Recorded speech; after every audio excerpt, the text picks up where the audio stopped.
เมืองเฟืองในปัจจุบันนี้นะคะจะได้ยินแต่เสียงเพลงนะคะภูเขาหินปูนที่ท่านกำลังเห็นอยู่ขณะนี้นะคะ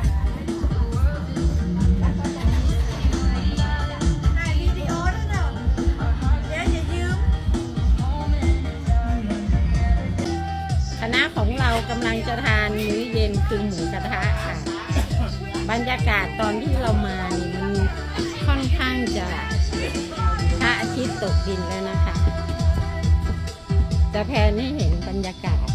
นะคะภูเขาหินปูนที่อยู่ด้านหลังนะคะในยามค่ำคืนสูงตระหง่านและสวยงามพร้อมกับเสียงเพลงบรรเลง